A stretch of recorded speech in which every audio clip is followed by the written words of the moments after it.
G pose on them, homie. All you do is stop. You don't gotta move. Stay frozen like my watch.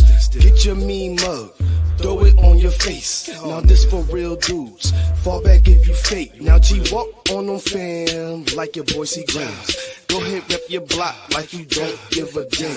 It's only 2 steps, but you don't need a drink. You know I got mine, so I won't say you can't. You can get sloppy and still G walk, but you better listen up when this G talks. I'm still G posing, yes I keep it monster. These haters just posing, just look at these imposters. G posing, we posing for the moment. Keep posing, stay frozen. Keep going, stay frozen. G walk on a homie, go ahead and G walk. G walk on a homie, go ahead and G walk. G walk on a homie, go ahead and G walk. G walk, G walk, G walk. Haters try to do what we do, but can't do what we do, cause we do what it does. Smash brothers make you buzz, get it cracking in the club. Everybody show us love, it's some thugs in the club. But touch, yell it on the radio. Smash brothers in the building, yes we just chillin'. We don't look at them haters, they watching and grillin', relaxing and chillin'. Others be illin', my swag on a billion, bout to make a trillion blow. My style is illuminate, people love the way it go. My flow is so cold, it leave everybody chilly, bro. My wrist and fist froze, Sub-Zero, Philly.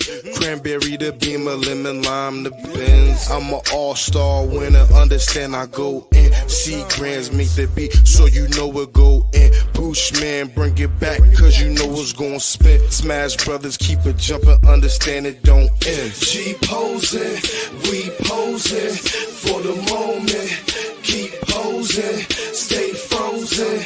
Keep going, stay frozen. G walk on a homie, go ahead and G walk. G walk on a homie, go ahead and G walk. G walk on a homie, go ahead and G walk. G walk, G walk, G walk.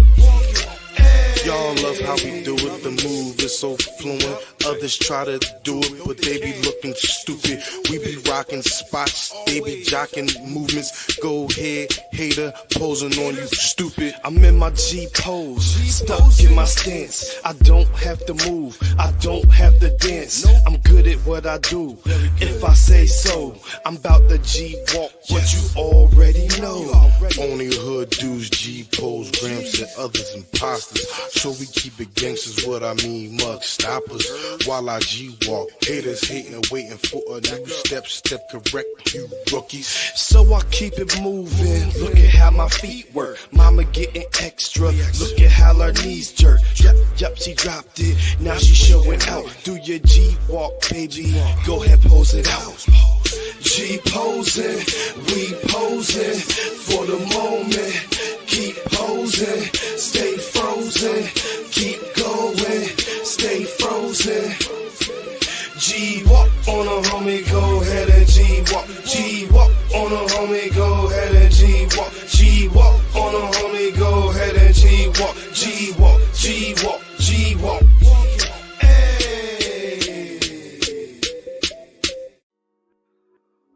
All right, what's going on, y'all? This is the Loner Lounge podcast. I'm your host, Solo. I got a special guest with me tonight, man. I got Miguel Cruz, owner and CEO of Forever Publicity. Am I right?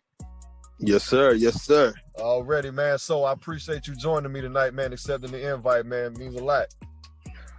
Hey, man, I'm just happy to be here. You already know, Solo, you my brother. Already, bro. Let me tell you guys, man. Miguel Cruz, Forever Publicity.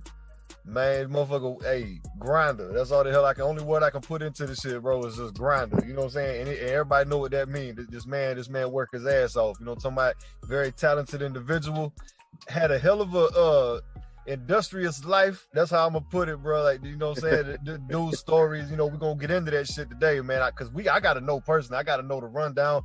My listeners, I know they gonna want to know the rundown, bro. So what I want to do, man, I want to start from the beginning. So before we do any of the, you know, all the fly stuff or whatever, like all the stories, I want to know, who was Miguel Cruz, man, growing up, before entertainment, before music, before all of that, man? What was it like for you growing up? Where did you grow up? And give us that whole background, man. Yeah, for sure, man. I was actually born in Philly. Is part of Jefferson. I don't even know what part of Philly it is, to be honest. You know what I'm saying? But I was born in Philly, and I grew up in South Jersey, Camden, Willingboro, all that good stuff. Cherry Hill. I've been everywhere. Clementon, Sicklerville, everywhere. And coming up, man. I come from an entertainment family. I started out as a child model when I was 4 years old, and I was going back and forth in between Jersey and New York, Philly, getting paid $75 an hour, to do different things. I was in everything from JC Penney's print to Macy's to on the Cosby Show, all kinds of different things like that. Oh shit! And so I came up kind of fast. From there, I kind of left the modeling alone. I got into the music business at a very young age. I was the little kid that was on that my older, the older people would take, to the studio and stuff like that, man. And I started getting some good training. The first big group I worked with was City High. Back when Will Hart's daughter, Will Hart, the lead singer from the Delphonics, Hey There Lonely Girl, Ready or Not, Delphonics. Wow. His daughter, Salah, was in the group with Claudette Ortiz, and I was around for that phone call when Wyclef said, your daughter's not going to be, your daughter's not going to be in a group anymore. She's going to be a solo singer. And Mr. Hart, like, what you mean going to be a solo singer? He said, listen, Claudette is coming with me. We're making Fuji's 2.0. Oh, and basically, that's how it came about with Fuji's 2.0, better known as, City High, when they had the two guys, and the girl, Ryan Leslie Robb and Claudette Ortiz from there. So I got my training, staying on the boards, with some groups and all that, and that were coming up in South Jersey. Starting with City High, working with some other people. Ran brush shoulders with Channel Live. They were from Willingboro at the time as well. I don't know if you guys remember Channel Live, but they were actually signed to KRS-One back in the day. They had some hits, and whatnot. From there, I started managing a group, two DJs. And I wasn't even old enough to get into these clubs, but I started managing a group of two DJs, and they would take me out, people would be offering me drinks. They'd be like, wait, hold on. He's not even old enough to drink. They'd be like, wait, how old are y'all? They was in their 20s. I'm a young boy, but, that's where I first got my experience as far as like management.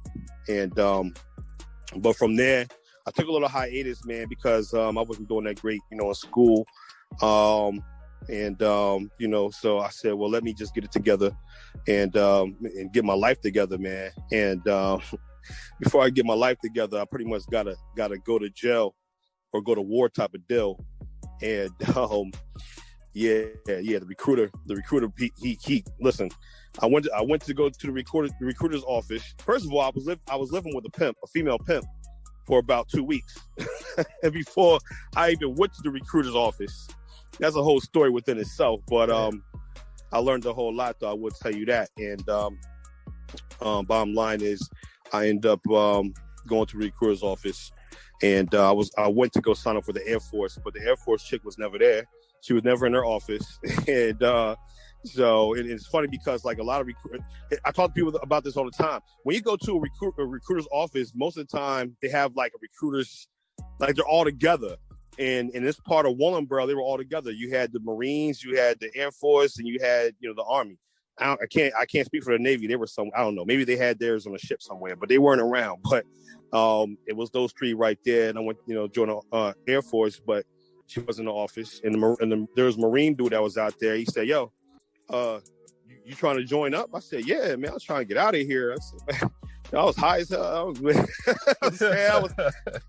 I was blazing all day, man. It was crazy. And he was like, come on. I was like, and mind you, another dude, and I didn't know any better, man. I didn't know one uniform from the other. I just saw that there was another guy who was standing off to his right, and I thought it was his buddy. I didn't realize they had, different uniforms. I didn't know he was in the Army and this dude was in the Marines I was talking to. But he was like, yeah, come on, man. come on, you got a good build and all that stuff. I'm looking at him like, I got a good build, bro. I was like, a little suspect right there, but all right. So I started walking in, but then I said, wait, hold on a minute. I said, how much money y'all offering? He said, money. He said, you do it for honor. Yo, the Army dude started busting laughing, bro. Yo, so he busted out laughing. And I'm looking at the dude, you know what I'm saying, the Marine dude, like, honor? No, I need some money. You know what I'm saying? And the Army dude, he walked to his office, he beckoned me to come in. And I was like, I'll be with you in a minute, to the Marine dude. And I followed the Army dude into the office. And he was like, man, how much you trying to get? I said, man, I see that big sign that says $20,000. I need all that. You know what I'm saying? I need all my chips. And he was like, he started, laughing. He was a cool dude, man. Puerto Rican dude. I'm Puerto Rican as well. So we kind of hit it off. He started speaking Spanish to me, and then realized I couldn't speak Spanish back. And I think he kind of frowned. He started frowning at me, and I was like, whatever. I'm not going to tell you I'm Puerto Rican anymore. But yeah. So, long story short, man, I ended up joining the Army, man. You know what I'm saying? I wanted to go in as, I wanted to do some crazy stuff. Like, I was in good shape, man. I played basketball, high school, and everything. I play sports, soccer, all that. And I was in good shape, man. So I was like, man, you know what? I want to jump out of planes. I want to be the dude, he lives in the jungle for days, and and he was like, you want to be Rambo, huh? I was like, yeah, Rambo. There you go. But I want to be Rambo. You know what I'm saying? He was like, okay, cool. So he was like, unfortunately, man, we don't got infantry slots for you right now. I was like, he said that might change once you take your tests, and whatnot. So I was like, all right, bet. So I hit my cousin up, actually. He ended up, that's my cousin. He's in the Smash Brothers, my rap group. I'm sure we'll talk about in a hot minute. Oh, yeah. And he wanted to join as well. We're going to do the buddy system, man, because at the time, man, we were hustling, man, and just get a hella bread, man. But it was just so hot, man. It's a part of South Jersey called Mount Holly. And more specifically, it was called the Gardens, and it was just always hot, man. Our people was just getting busted, taking off the jail, all that, like crazy, getting years under their belt, man. So it was just like, it was crazy. And we had a scare running ourselves, man. Like I said, to end up, that's why I ended up in that recruiter's office, man. It was, whoo, boy, we ain't gonna tell that story, man. But it was crazy. So right. But so I hit my cousin Husky, and he was like, man, it's a good idea.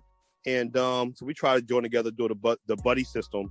I don't know if they still do it now, but at the time, the Army said, if you come in with your friend, you guys can stick together, through your training and end up in the same duty station, all that good stuff. And long story with that is my cousin, he ended up failing the test. I passed it. He failed his. He took it twice and failed it. And I think honestly he did it on purpose, man. I think he was just blowing steam up. You know what I'm saying? Steam on my butt, man. It was like, he wanted to do it, but he really didn't want to do it because he's smart as hell. But he just, I don't think he really wanted it, man.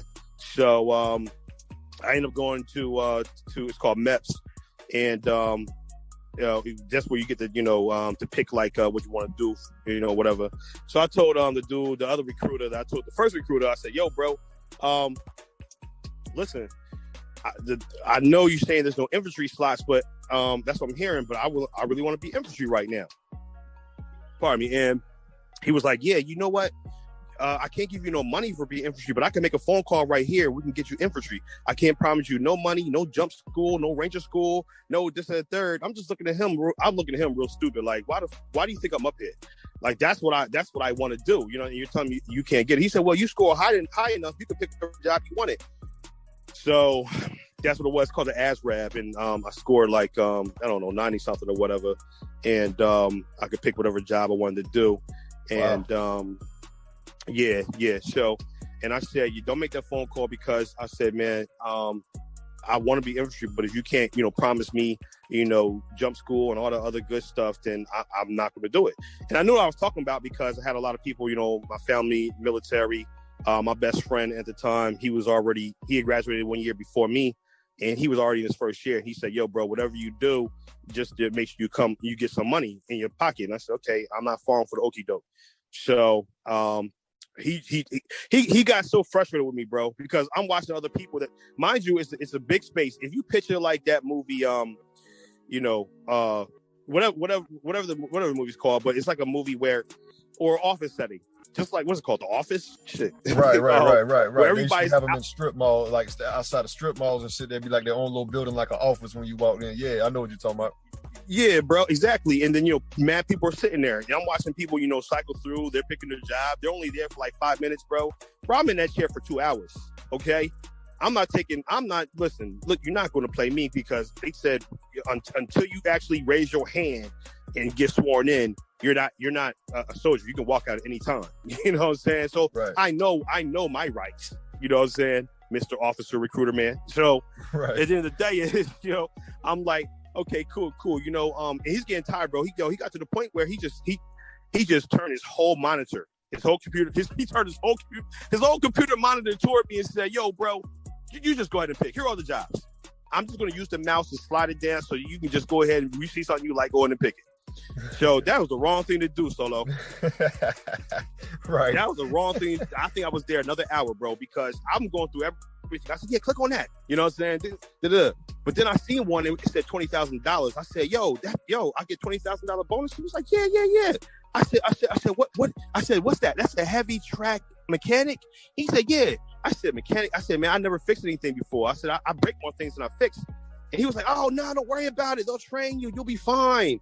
And then if you want to, it'll be real easy to just change your job to become infantry. I said, oh, yeah, really? Okay, cool. I said, bro, all I saw was 20,000, man. That's all. Once I see the 20,000 and he told me I can get it, no problem. Okay, man. So long story short is already long enough, man. I end up joining the military, the Army, getting sworn in as a mechanic. And then after I went through my training and stuff, bro, they told me once I got to my final duty station, your final duty station is when you're a real soldier, not a trainee anymore, which was in Fort Stewart, Georgia, 3rd ID, in Hinesville, not to be exact. Yeah, and that's my once neck I of got the woods. there, Yeah, that's I'm close to around all that down where I'm at. So that's dope, man. Big base. No. Yeah, bro. Yeah, right there, Liberty County, man. Once I got there, I went. The first thing I did, bro, I dropped my bags, got yelled at by my sergeant major, and then got to my motor pool, met all my sergeants, and I said, I don't want to be a mechanic. And they're looking at me crazy, like, oh, you don't want to be a mechanic? I said, I don't know how to fix anything.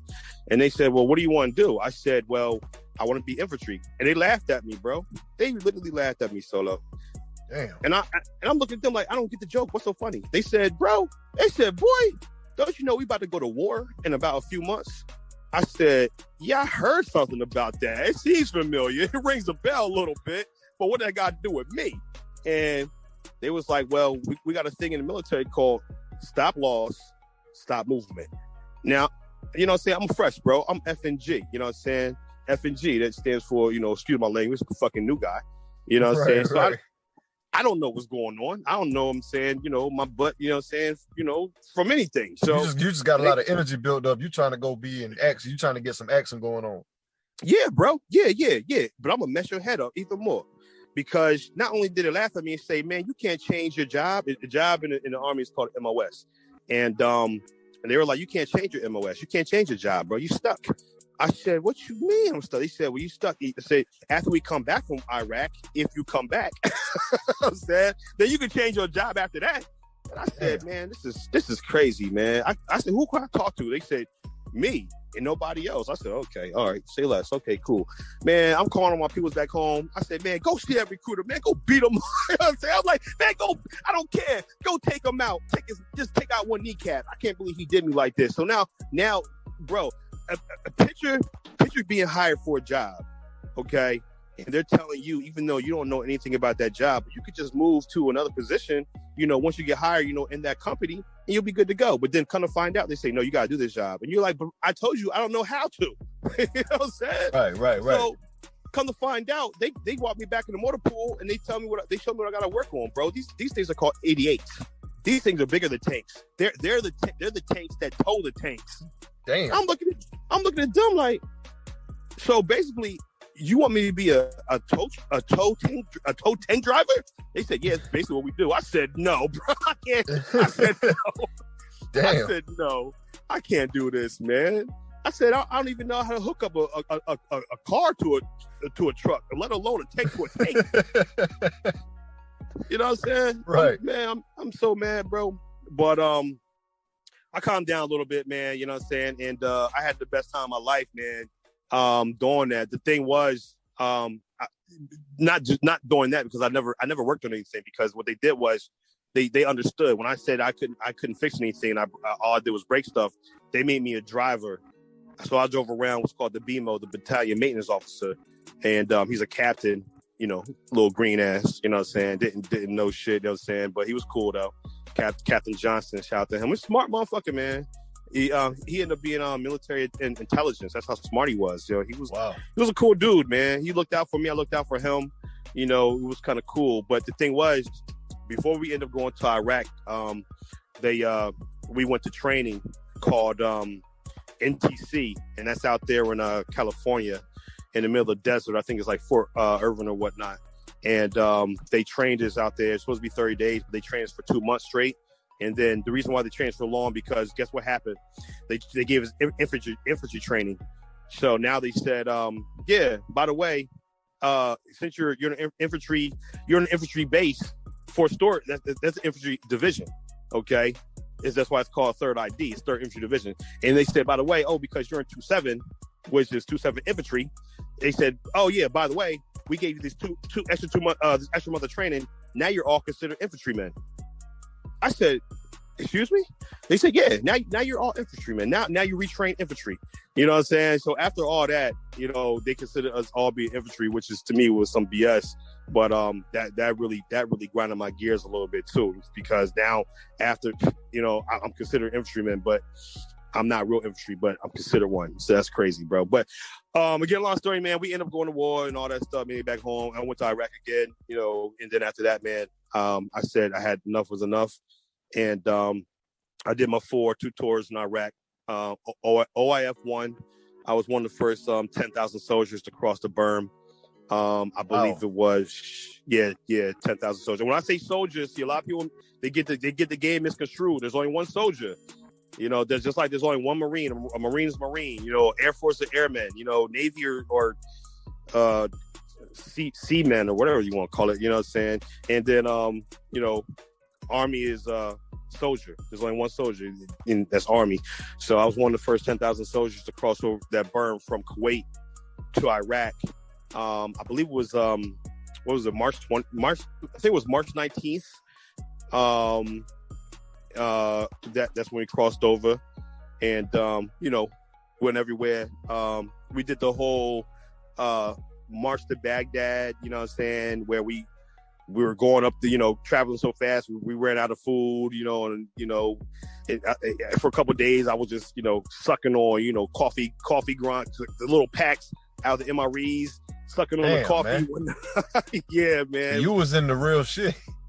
Yeah, man, nothing I ain't seen, man. I lost over 20 of my boys over there, man. Oh, God bless. God bless. Damn, man. Yeah, I lost even more stateside, man, you know, due to you know, suicide, you know, other reasons and whatnot. Yeah, it's crazy, man. But I wouldn't change for anything, man, you know, because, you know, it was great. It really defined me. And like I said, once I got out, that's when I restarted my entertainment career. All right, bro. I want to stop you right there, though, bro, because I want to do this, man. First and foremost, I want to say personally, thank you for your service, big dog, because not everybody's built for that type of shit. So the fact that you did that, I appreciate it, because you helped give me the freedom that I got this way, man. I appreciate that. I don't think people get enough appreciation in that line of work. So thank you for that, man. But also, you mentioned, you know, you had friends back home or whatever that committed suicide and stuff like that, bro. I don't know how much you want to get into it, but at least I want you to put their name out there, bro. Yeah. Just for like a remembrance, though. But if you want to get into how that affected you and what happened, we can do that too. If you ain't comfortable with that, we can just put their name out there and give them a moment of silence, whatever you want to do. Oh, well, definitely, man. And one thing I want to get into, and this is the crazy part, because while I was actually, and when I was based in Fort Stewart, I had a rap group, bro. And it was me, my man Dean, you know, Dean Turnbull, and my man Orlando Centeno. And The crazy thing about it is me and D, we got the same birthday. You know what I'm saying? March 28th. And, you know, two crazy Aries, man. You know what I'm saying? Right, then, right. You know, then we got Orlando, you know what I'm saying? You know, he was a crazy Cancer, you know what I'm saying? And us three, we were inseparable, bro. I actually made a recording studio in my barracks room, man. The closet was the booth. And back then, pardon me, I wasn't even recording on the computer. I was using a Zoom. I can't remember what it's called, but it was a Zoom something that recorded to CD. You know what I'm saying? And we did a whole album together, man. We made a whole album together. You know, people, we made probably like, bro, I remember staying up, man, for like, you know what I'm saying, a couple of days in the weekend and burning like 100 copies. We passed it out to everybody for free, man. Well, first I'm saying we passed them out for like $5, but after a while, $5 is a lot to a struggling soldier that lives on the barracks. We don't get paid no money whatsoever. You know what I'm saying? Right. So after that, we just started giving away. And people was feeling it, man, like walking around quoting us stuff. The name of the group was called Lagache. And we'll get more into Lagache later because I took that and ran with it and made it into a music group. But we were called Lagache, which is just a play off Legacy. Legacy Productions. I'm a producer, music producer as well. And back then, my name of production company was Legacy Producers, Legacy Productions. And man, but the crazy thing about it is, man, in between recording, we went everywhere together, man. Like Orlando, he was only 20, so he couldn't get into the clubs.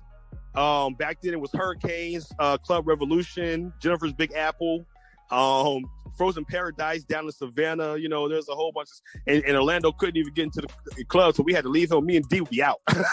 We'd be out. Damn. And but like I said, we did a whole album. We performed a few places.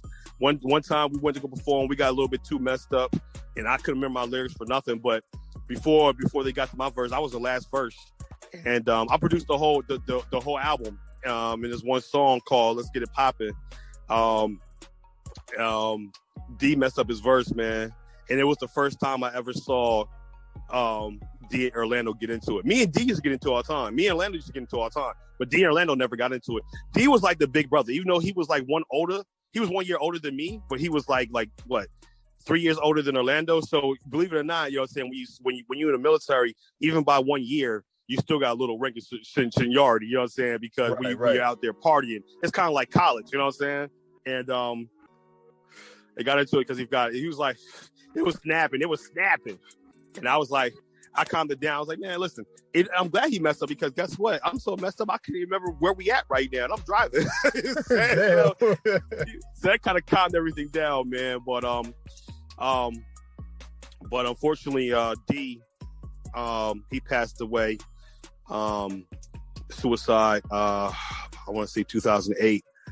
A few years after we got out the Army, and in Orlando, who we know is Oski. He went by Oski. He was there. We went to the burial and everything down in Maryland, and you know, we broke down, man. I ain't gonna lie to you, man. Like first we was playing cool, you know, we big and bad. You're like, yo, it's our brother, we got you. You know what I'm saying? Look, we gonna keep the memory alive and everything, man. We ain't gonna shed no tears, man. But as soon as that casket dropped, boy, shit got man, different. Yeah. When that casket drops, man, it's a different story. And then, you know, me and Orlando, we lost it, bro. You know what I'm saying? It didn't even matter. There was mad people out there, family members and everything, man. And it didn't matter. You know what I'm saying? Because it just, you know, it became reality. I think we were kind of floating up until that point. Like it seemed surreal, you know what I'm saying? But once that happened, it just hit us hard. And me and Orlando Oski, we both promised each other we would never do anything like that.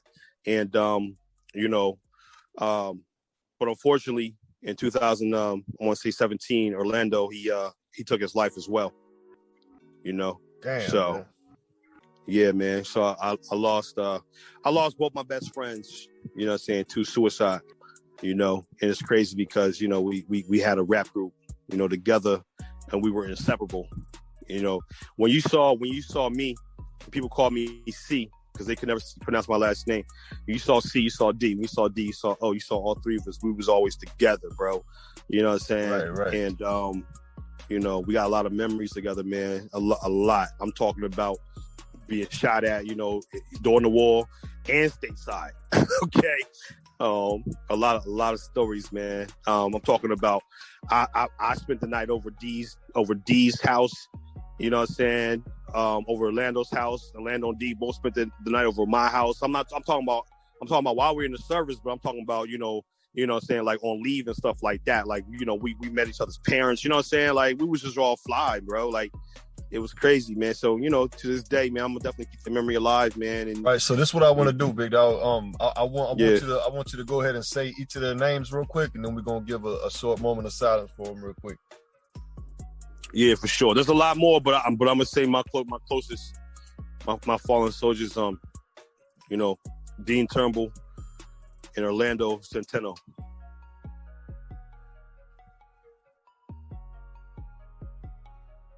All right, rest in peace to them brothers, man. Yeah, I'm sorry you had to go through that type of shit, bro. That's some shit like that, man.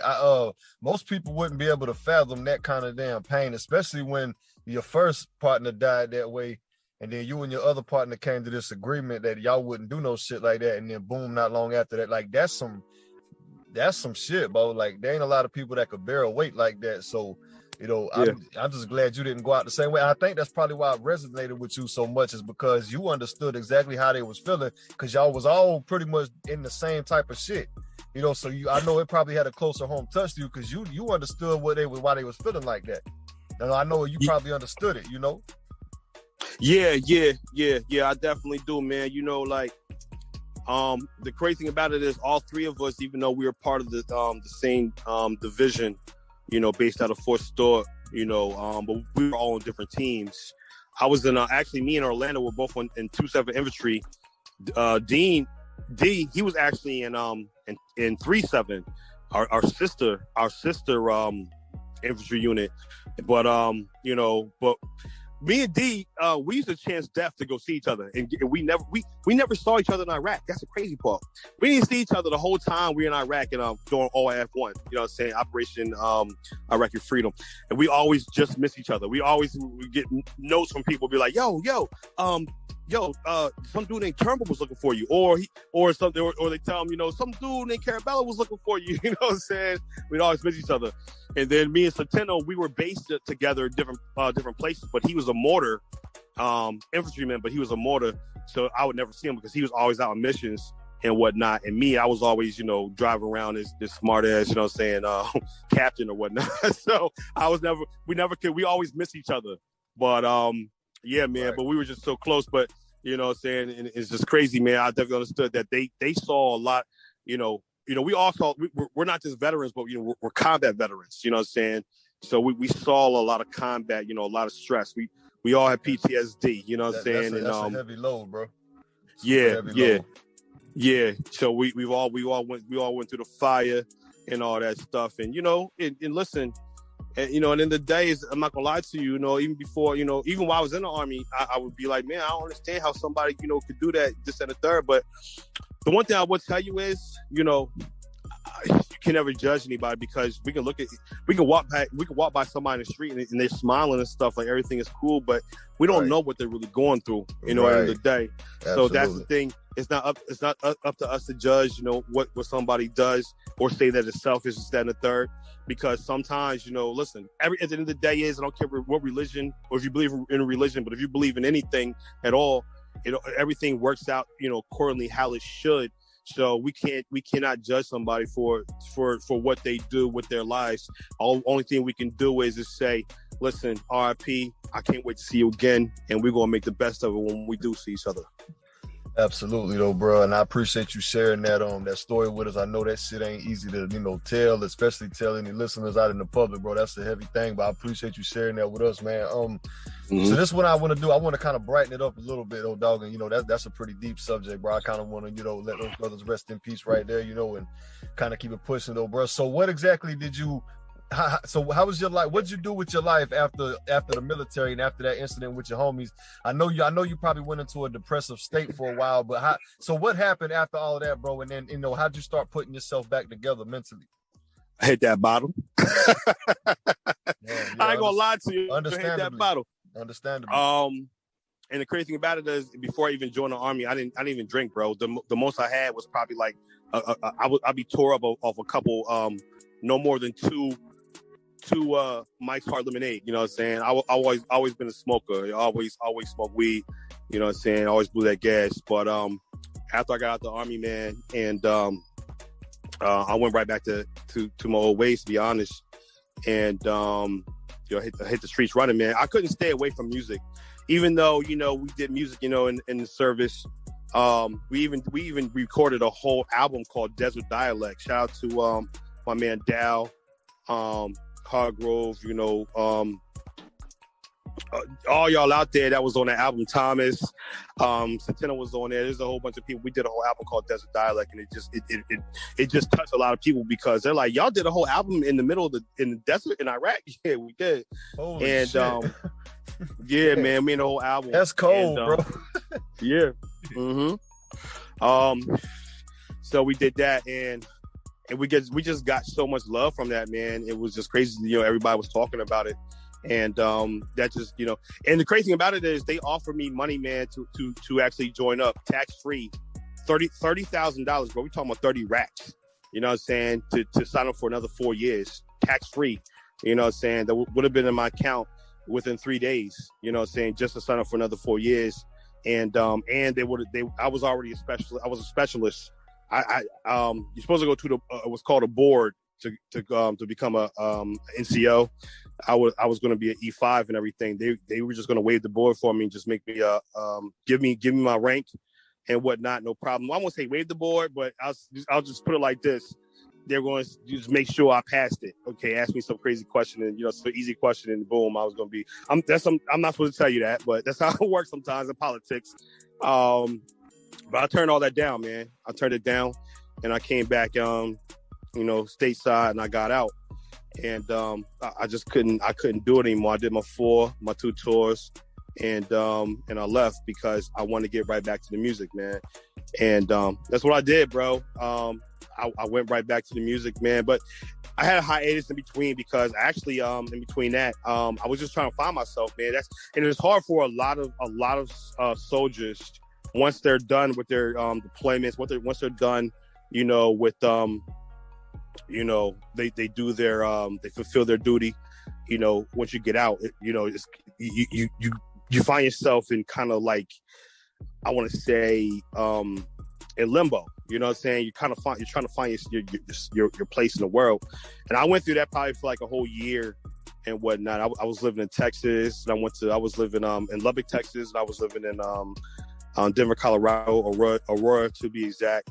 And then I finally went back to Jersey, man. Came back to Jersey and hit the ground running, bro, with music. It started going crazy. You know what I'm saying? Right. So what was the first kind of music situation you had going on after you went back to Jersey? I started well, I'm a club rat. Well, I was, okay, but the whole time I was in the military, I was a club rat, and it kind of like trickled over to after I got out. And we were going to the club like crazy, me and my cousin Husky, and it was just us two. Now remember that part. That's very important. When I say it was us two, it was just us two, nobody else. Us two. We nicknamed ourselves the Smash Brothers because we were going to call ourselves on Smash, but we're like, nah, we first cousins. We might as well say we brothers. I'm saying, so we're just Smash Brothers.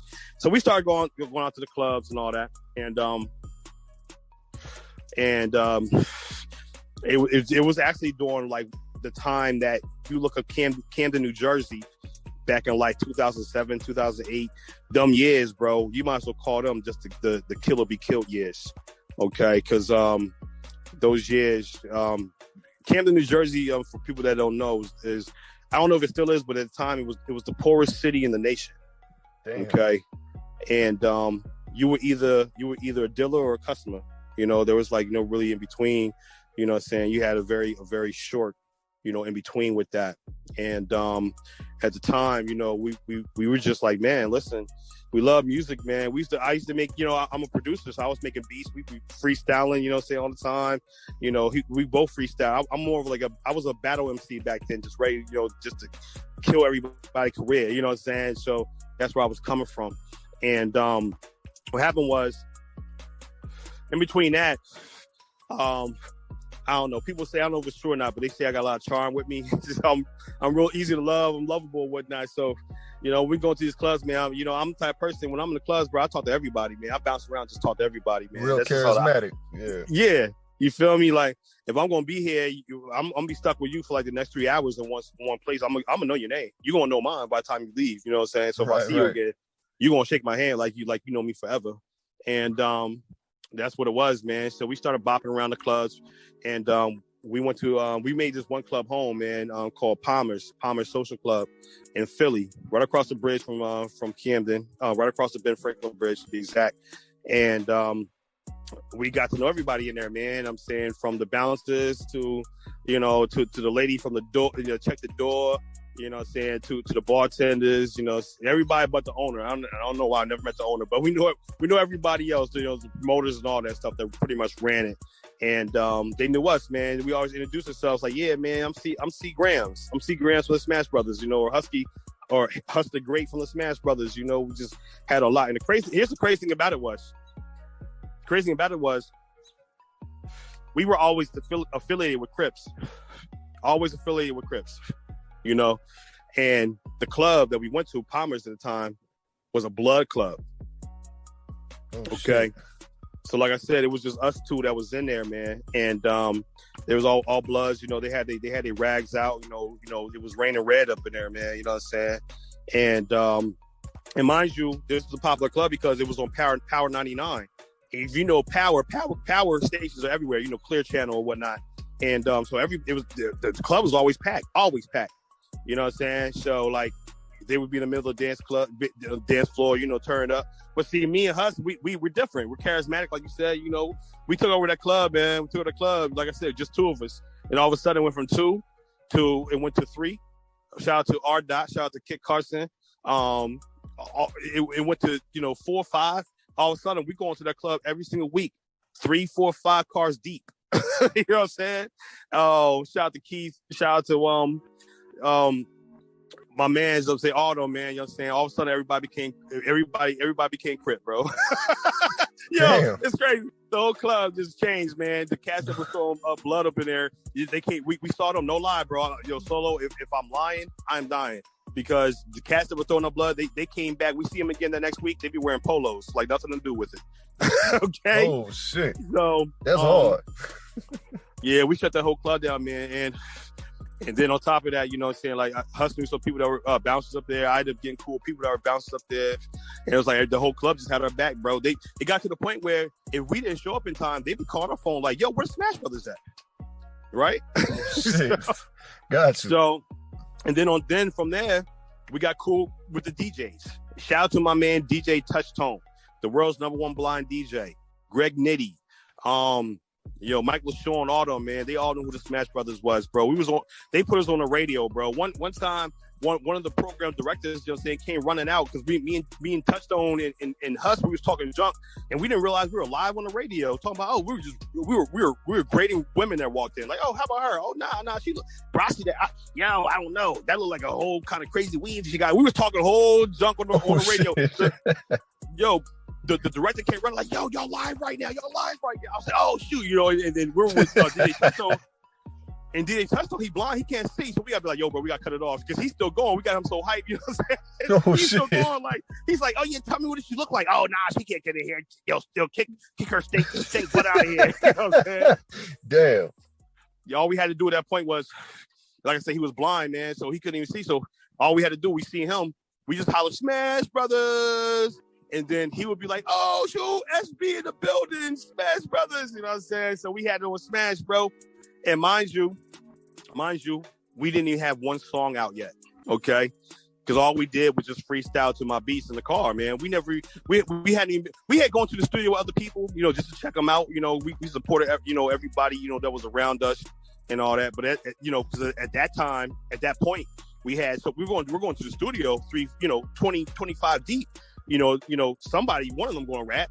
So we would support them. But then we were like, you know what? Everybody's rapping. We might as well rap too. You know what I'm saying? Everybody think they can be a rapper. So what happened was we went to the studio. My man Kaz, DJ Kaz, shout out to him. And we actually we put a song down, man. And we were playing around, bro. But the song we put down was called G-Pose. And G-Pose, bro. I heard that shit. Hey, bro, that motherfucker that get you amped up, bro. That shit make you want to slap the shit out of somebody. I ain't gonna lie. I listened to it last night. I couldn't go to sleep afterwards, bro. I was like, damn, I want to hit somebody right now. Yeah, that's it. And you made the beat to that, right? Yes, sir. Bro, the beat was, hey, man, look, you a hell of a goddamn producer, bro. That beat was nice, boy. I'm talking about nice. Thanks, man. I appreciate it, man. Yeah. So, really? So we went to studio. We recorded that, man. But again, like I said, we ain't rappers, bro. Now what I mean, that we're not rappers and we're ass. You know what I'm saying? I don't mean that we're not nice when it comes to freestyle. Like I said, I came up battling. You know what I'm saying? But as far as like making commercial music, that was never our thing. Yeah, we all street guys, so that kind of makes sense, bro. Street guys, yes. They don't translate into corporate too good. You know what I'm saying? Exactly, bro. Exactly. So, but when we did that though, that song right there, I mean, bro, and South Jersey was just loving that song, man. Again, I found myself in the same position, up a couple of days, just pressing out CDs and people were just loving it, man. They're like, it's crazy, man, because it wasn't just people our age or older. It was the young kids. Everybody was like, "G pose on them, homie." It was crazy. Like we just got that love, man. And we went from there to the next part is when we end up getting our record deal. All right, well, hey, let's get into that then. Well, really, first off, bro, I just want to say though, man, that's a real cool ass thing though. The fact that you guys was able to just pop off, get popping first, just straight off of reputation and charisma. Now that's some shit a lot of rappers can't say that they did that, bro. There ain't a lot of them that can say that. Man, we already started damn bubbling just off respect, reputation, and charisma. So before y'all even had a damn song out, y'all was already out. The people respected what it was. So that's already a hell of a thing to even say that anyway, But let's get into this record deal, bro. Like, I want to know exactly what led up to that and how that went down and how that make you feel. Oh, Jesus, man. This is emotional right here. Yeah, let's do it, bro. Let's get it out. Man. Yeah, so at the time, man, I was still doing my thing in the streets and all that, man. But I'm always been the type of dude that held a job down. My cousin, man, shout out to Ruel. He got me a job working at AT&T. And I sold phones. Okay. I sold phones or whatnot. And I was pretty good at it, man. Listen, you can sell weed, you can sell anything, drugs, whatever. You can sell phones, all right? So right. I was lo and behold, one day a guy came in and one of my coworkers was helping him. He was like, "Yo, bro, this dude, he run a record label." As soon as a record label, my eyes went wide, bro. You know what I'm saying? Like the one dude from the one little kid from the Rascals, man. My eyes went wide, bro. Right. I was like, oh, record label. Oh, shoot. That's what I've been, we only got one song, but hey, I need this. You know what I'm saying? So absolutely. I walked up to him and introduced him. You know what I'm saying? I was like, yo, what's up, man? You know what I'm saying? I'm Miguel. Yeah, I heard you run a record label. He's like, yeah, what's up, man? I'm Ross' son. Yeah, I run a record label. And I said, what's it called? He said it's called Black Globe Music Group. And I was like, okay, cool. I was like, I've never heard of it before, but I mean, y'all do your thing. He was like, yeah, man, we got an artist right now really bubbling. He goes by the name of Biz the Prince. And I said, Biz the Prince. You know what I'm saying? I never heard of him, man. He was like, yeah, he's from Jersey City, but he doing his thing, man. He was like, that's he was like, you follow Villanova basketball? I was like, yeah, I love Villanova. I love the Wildcats. And he was like, yeah, man, his brother was on Villanova college team, whatever. Stokes. I think his name was Corey Stokes. Corey Stokes. And I was like, word, that's his brother? I was like, yeah. He was like, yeah. I was like, okay, cool. Man, that's what's up, man. He was like, yeah, man. Yo, Little Biz doing his thing. I was like, okay, that's what's up. I was like, so you looking for new artists or what? You know what I'm saying? I'm trying to bring the conversation back to the Smash Brothers. You know what I'm saying? Right. I was like, look, man, we go by the Smash. I got a group called We Go by the Smash Brothers. We doing our thing, man. We got some stuff, yo, for real. Mind you, again, there's only one song, but like, we got some stuff for you. And he was like, yeah, okay. So what y'all about? I was like, yeah, we a rap group. I make the beats, you know. I can produce for your artists too, you know, just throwing stuff out there, just trying to sweeten the deal and all that. He was like, yeah, man, I'm gonna check you out, you know. Give me your information. I said, yo, boom, here go my card, you know what I'm saying? So, and then he ended up leaving. I was like, well, you know, we'll see what come about it, you know what I'm saying? More than likely, in my back of my mind, I'm like, ain't nothing gonna come about it, because a few months earlier, I had met the CEO of the number one Christian record label at the time called Cross Movement, and I met him, and we exchanged information. I never heard from him again or seen him, so I was just like, yeah, whatever, you know, it's all good. He probably do the same thing, bro. He came in the next day. He asked for me. You know what I'm saying? He was like, bro, I looked you up, Smash Brothers, man. Yo, I looked up this song, G-Pose. He was like, G-Pose, little homie. He was like, yo, that's hot. You got it out anywhere? I was like, what you mean got out anywhere? See, at that time, Solo, I'm not gonna lie to you, man. Like I said, we were just doing music to have fun with it, bro. We didn't know anything about distribution.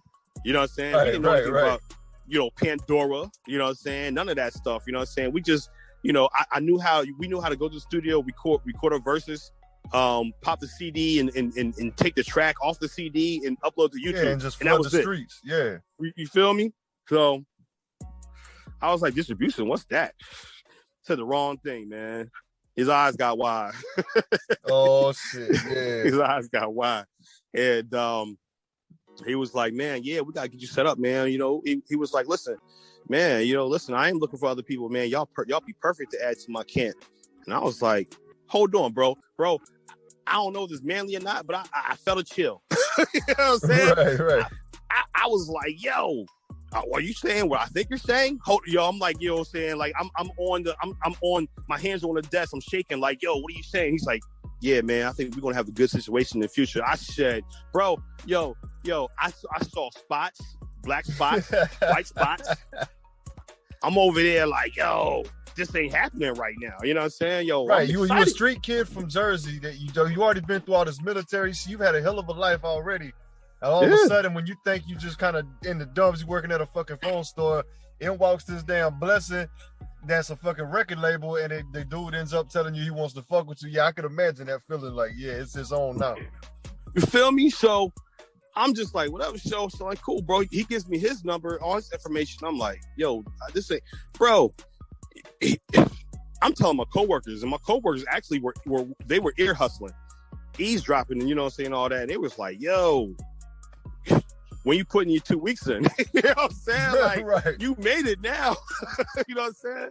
And you know, the first person I called was Husk the Great. You know what I'm saying? The second person I called my baby moms. You know what I'm saying, on some DMX type. You know what I'm saying, move, like talking about Dada, looks like we both lucky, for real. You know what I'm saying? That type of movement. Like, I just met Damien. You know what I'm saying? Like, we about to make it. And you know, all I saw was the fame and dollar signs, man. And we ended up meeting up, man, a few days later.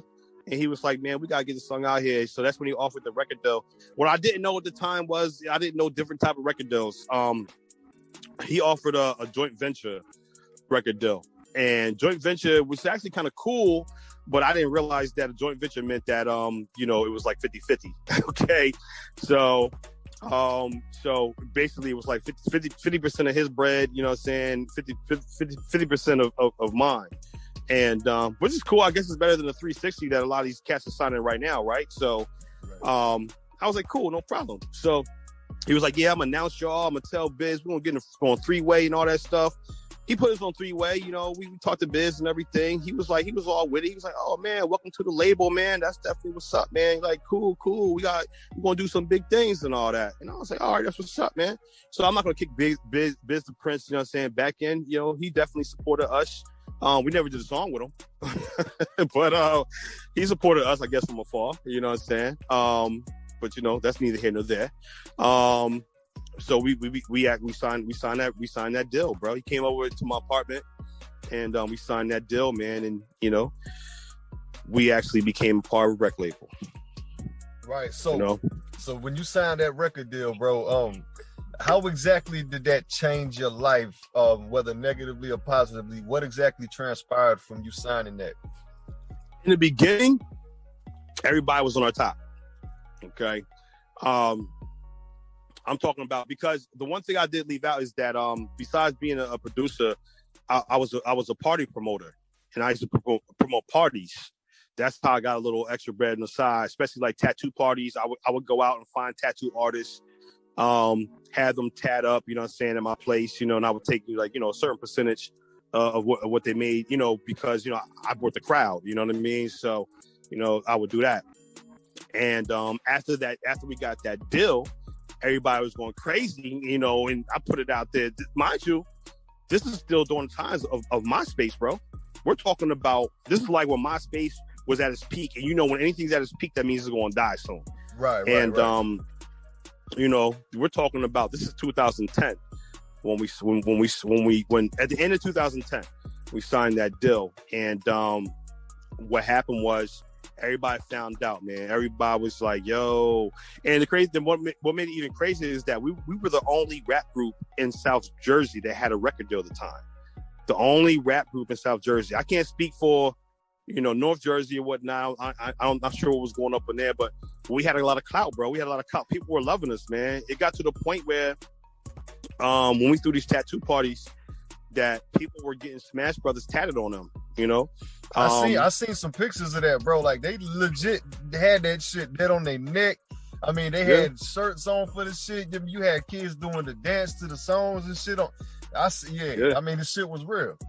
Yeah, and all this happened. We still didn't have a song out yet. You know what I'm saying? Yeah. We still didn't have a song out yet, man. But at the tattoo parties, what I would do is, you know, when you have a party, you know, I didn't have a DJ. I would kind of like, you know, have DJ it myself, you know, playing the music and stuff. But I would mix in, you know, Smash Brothers music on there and play G-pose and stuff like that. That led to one chick getting G-pose tatted behind her ear, like put it on her body, like that's love, crazy. Man. That's fucking love, man. Fuck that. Yeah. That's love, bro. That shit don't wash off, bro. Don't wash off, you know. I don't care, the strongest soap in the world, you feel me? So, you know, they were just showing love, man. You know, you had so many girls out there, you know, getting C-grams tatted on them and all that, man. It was just, bro, it was like a dream, you know what I'm saying? Like, and we're just, and people are watching, bro. They're on our Facebook, they're on our MySpace, like, yo, who are these guys? Why are they, how did they become so popular overnight? Like, this is great.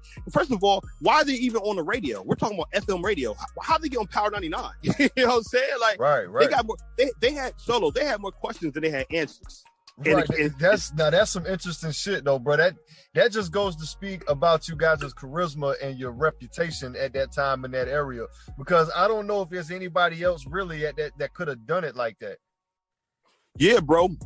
And just to backtrack real fast, when I was talking about, you know, Thomas being a blood club, I didn't want to make it look like it was all bad as far as, you know, the Bloods and all that. Listen, they got the organization. I got a lot of homies of the Bloods and stuff like that. You know, folk, whatever, Moors, 5%ers, you know what I'm saying, everything. But the Bloods, I'm saying, what ended up happening is they ended up supporting us as well. You know what I'm saying? We had a whole bunch of chicks that were Bloods and all that, you know what I'm saying, that was loving our music and all that stuff, man. So listen, at the end of the day, is the only color that matters is green. Okay? Right. So, you know, so we had so much support from people that we would literally go out to the store and people would stop us and be like, yo, you see Grants? Oh, yo, you us? Oh, yo, we looking like, who are you? You know what I'm saying? But it was just, the love was there. It was crazy. But I'm going to get into it. I'm going to get into what I did. And this is a secret. This story, first of all, should be a movie, number one. And then number two is, this story I'm telling you right now has never been told from start to finish. So this is an exclusive story for the Hey, Lord Allows podcast. Yeah, bro. Hey, well, I gotta go ahead and say, bro, man, I much appreciate it and respect. I gotta hear this fucking story, bro, because like you literally made history being the first rap group in South Jersey to actually have any kind of clout at that time, a record deal at that.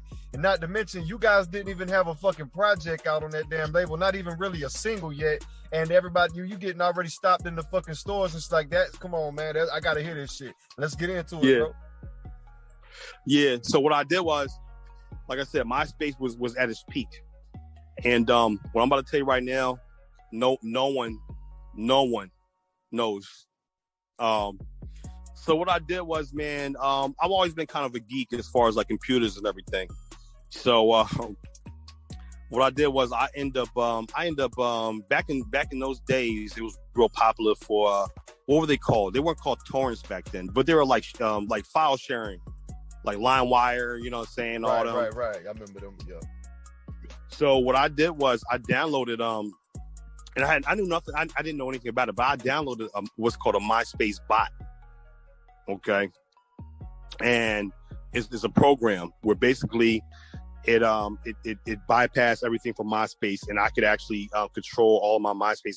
I signed in right through the program, and I could send out probably 10,000 requests a day for any particular area that I wanted. Philly, Jersey, Camden, you know what I'm saying, wherever, you know what I'm saying, Kansas, Georgia, wherever I wanted to, right? Right. So what I did was when I ran that program, first time I didn't know what I was doing. Got a whole bunch of people from apparently there's a Camden, England or something like that out there. So I got a whole bunch of fans from a whole. I didn't put the country. So we got a whole bunch of fans from cross seas or whatnot. But because I had made the Smash Brothers MySpace page, and we got a whole bunch of fans from cross seas. But then I learned how to work the program, and I actually put in that area for Philly, Camden, you know what I'm saying, you know, South Jersey, New Jersey, New York, just, you know, Delaware, tri-state area and whatnot, all up and down the East Coast. And before you know it, yeah, I'm sharing my music with everybody, bro. And I did that every day. I probably did it every day for like 3 years, bro. And that's like the biggest secret I could tell you right there. I ended up, you know, we ended up with so many fans, bro. We had fans. I made a comment online, playing around, talking about on the humbug, it's called White Island. I never heard of White Island before, but it's a real. If you Google it, it's called White Island, and I think it's somewhere in there like Australia, and it's just at a third. And I made a comment on Twitter. And I said, we probably don't even got no fans out there. I never heard of White Island. They probably won't even like us. Bro, I got somebody that hit me up. I can send you the screenshot. She said, man, you need to come out here. We love you. We love the Smash Brothers. I said, what? I said, what? Damn, are on the fucking island? Shit. So it was going crazy. But back where I left off. Yeah, man. So things were going good, man. But then it came down to actually doing you know what I'm saying, actually record and get everything together. And one thing led to another. We actually did the paperwork, and we actually got the song distributed. We actually recorded a whole EP called the G Pose EP, which was not my idea at all. We wanted to call it From Bad to Worse. And it was supposed to be a joint venture deal, so we were supposed to have, you know, half of the say, but we got overridden. And that's the first time I said, yo, this dude Ross sound on some bullshit. Right. And so it got called the G Pose EP, which is still available on iTunes and stuff. But don't buy it, please don't buy it. And I'm gonna get into the reason why I don't want nobody to buy it whatsoever. If anybody wants those songs, I'll just email them to free. So like I said, we were still bubbling and popping and all that, and put the song out.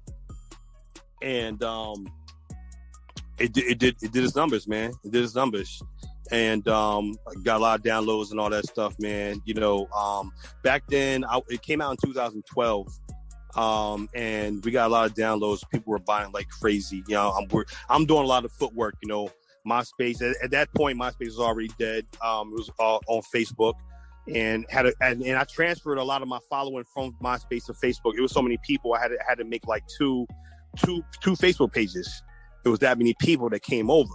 So that's well over 10,000 people. You know what I'm saying?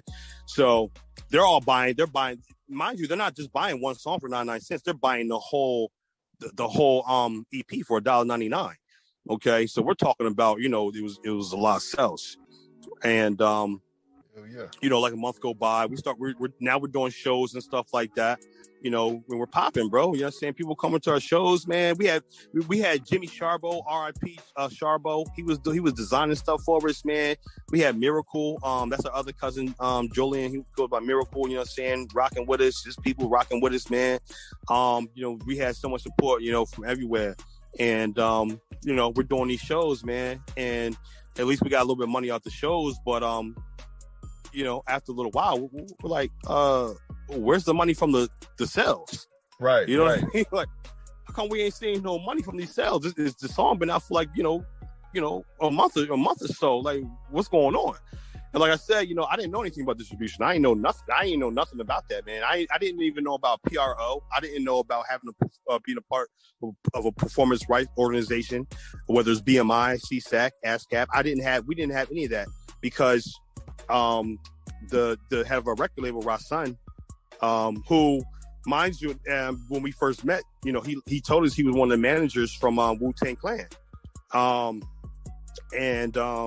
which we were, hey, you're one of the managers of Wu-Tang Clan, cool. He actually got he got our record G-Pose mixed and mastered from Fourth Disciple. Fourth Disciple actually mix it and master our record, and he's Wu-Tang, he's Wu-Tang all day every day, you know what I'm saying, like one of their main producers, you know what I'm saying. Fourth Disciple, he produced for everybody, Inspector Deck, you know what I'm saying, met them, everybody. Oh shit. You know what I'm saying.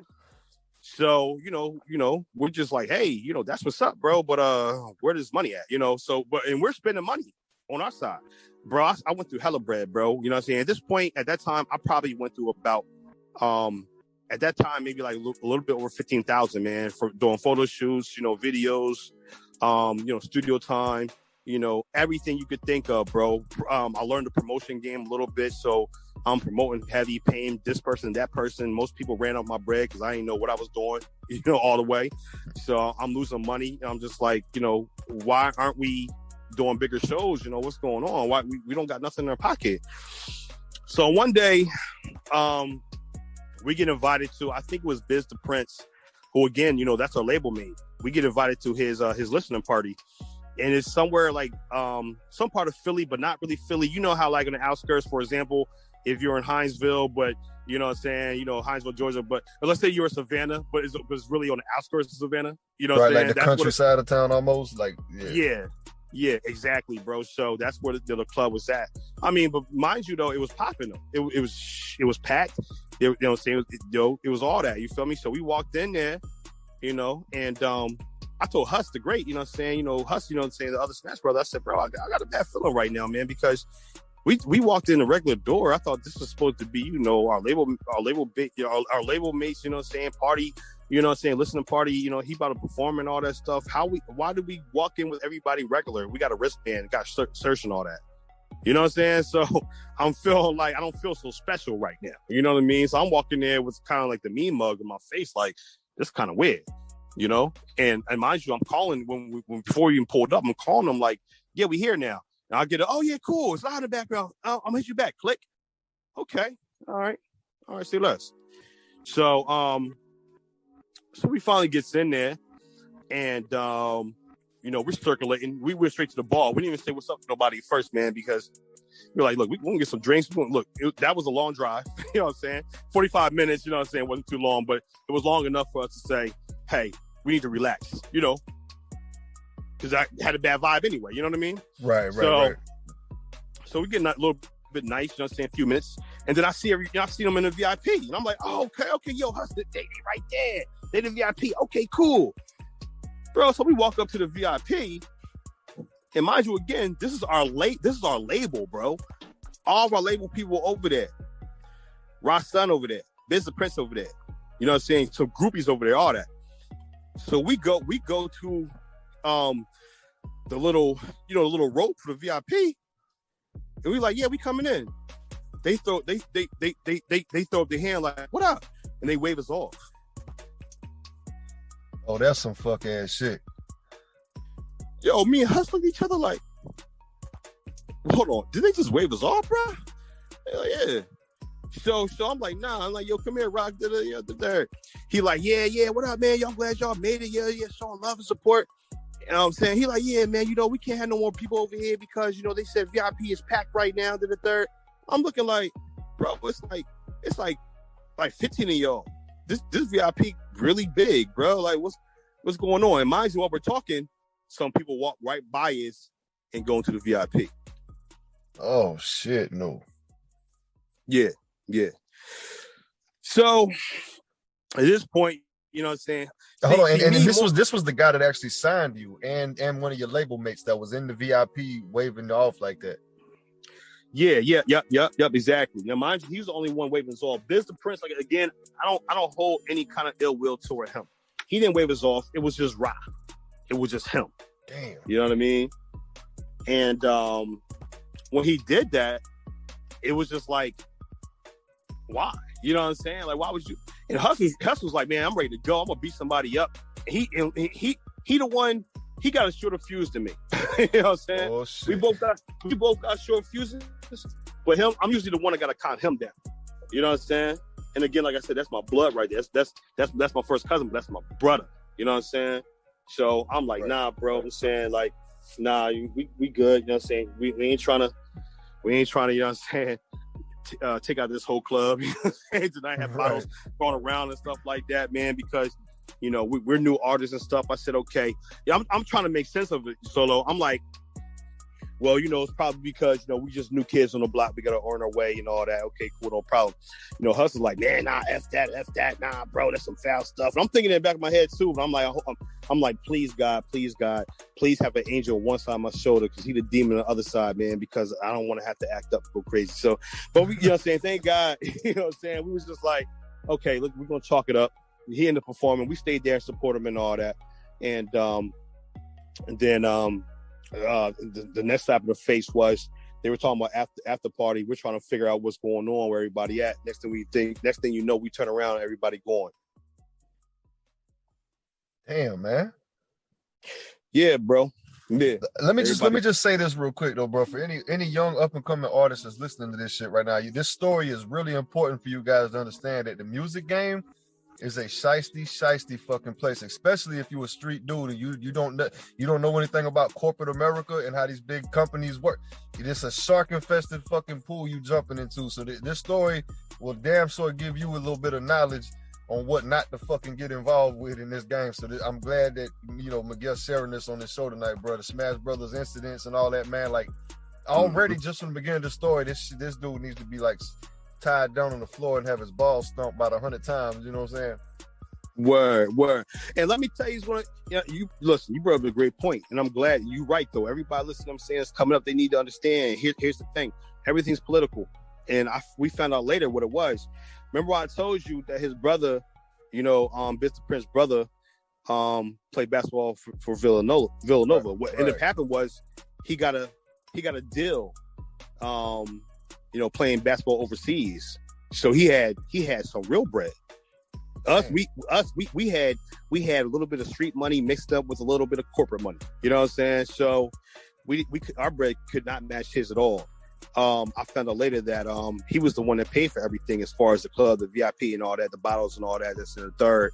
And I guess in the back of Ross's mind was, well, who is y'all? Because y'all didn't contribute nothing. Now to me, what that said, and I learned from that, is that you're not really a boss.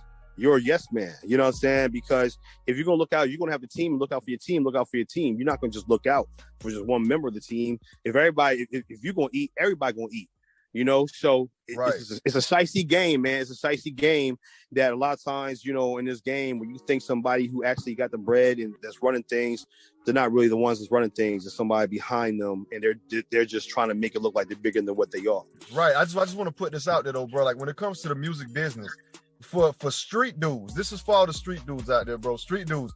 Y'all don't really know anything about corporate. You don't know how to fuck these big rich dudes up there in these companies that putting the money through for them to go sign little street motherfuckers like y'all. You don't understand that. Like he just said, there's middlemen. The dudes coming to sign you, they're not putting money up.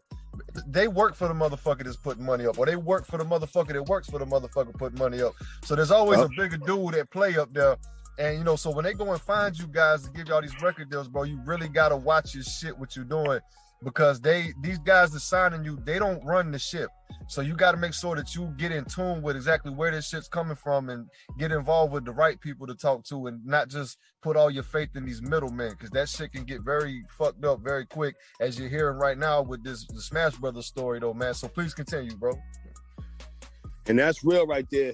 Because even though we were signed to a dude, then we realized that we were signed to a dude, signed to a dude, signed to another dude. You know what I'm saying? Damn. And that's what happened with that. So, you know, we were peed though, you know what I'm saying? We was upset, Aggie and all that other stuff. And but Rastan, you know, he a fast talker, you know what I'm saying? So, you know, you think I talk fast, I'm saying I think he run miles around me, sprints, marathons, all that. And but I called him out, and saying what's going on. He had excuse for everything. And again, you know, it was just smoking mirrors. And my cousin, you know what I'm saying, like I said, he got a shorter temper, shorter fuse than me. He really getting upset, you know what I'm saying? Like, mind you, yeah, you know what I'm saying, we putting up our bread, you know, I'm putting up the majority of it, whatnot, you know what I'm saying, because I wasn't just in the streets, I had a job as well. So I'm taking that. You know, I'm taking, you know, food basically out of my family's mouth and all that. So probably another month go by, we ain't see nothing, none of that, bro. We ain't see no money, nothing crazy. We're supposed to go, because they had a good relationship with Rostam Records at the time, and you know, that's Wiz Khalifa and you know, Mac Miller's RP, his label at the time. You know, we're supposed to go out there, you know, set up a tour with them. It went from doing a tour with them to, oh nah, it's just gonna be Biz that goes on tour with them. Y'all gotta do your own tour, and you gotta fund it yourselves. Wait, what? Holy shit! Yeah. So it went from, remember I told you we wanted to name the album from bad to worse. Yeah, it went from bad to worse. Okay. Jesus so it went from that to, you know, we're supposed to be in the studio, actually going up to Steubenville, Ohio, where Fourth Disciple was at, you know, to we're just going to get the work done here, and we're just going to send stuff back and forth remotely and all that, you know, to not doing a tour. You got to pay for your own tour. So, you know, I'm just like, wow, this is crazy. We're supposed to have a joint venture deal. Well, what the fuck are you doing? You know what I'm saying? Like, what are you doing? Because I'm spending all this money in my pocket, bro. What are you doing? You see the love and all this stuff, man. You know what I'm saying? What's going on this side? Like, I don't get it. I found out later, though, what it was is that, and again, bro, I'm not kicking Biz the Prince. I'm not kicking his back end. I'm happy. I hope that man is successful. I know he's still doing music. I hope Biz is very happy. That's why I keep saying his name. I want him to be happy, because I know it has nothing to do with him. He just happens to understand. Yeah, he was signed to the same shiesty motherfucker that y'all was signed to, so he was probably in a similar predicament y'all didn't even know about. You know what I'm saying? Exactly, bro, because I didn't know he was a middleman. You know what I'm saying? So I don't know what he was saying, you know, to him about us and vice versa. So right. I didn't know, you know. But you know, at the end of the day was, you know, I just look, we just wanted the bag. We wanted to get some kind of residual, some kind of income from that, you know what I'm saying, through what we were doing, because we had all this love. So why is it not translating, you know, on paper? Yeah, and clearly the record's selling. You know what I'm saying? But like the record's selling, you on the radio talking about. So yeah, clearly there was some foul shit at play with that situation, because y'all signed the deal for the 50-50 thing. See, I was damn sure supposed to see some of that fucking money. That's a given. Right, bro, exactly. So, you know, I get to the point, man, I'm fed up, man. Now my temper is lit. You know what I'm saying? My fuse is lit. I'm done.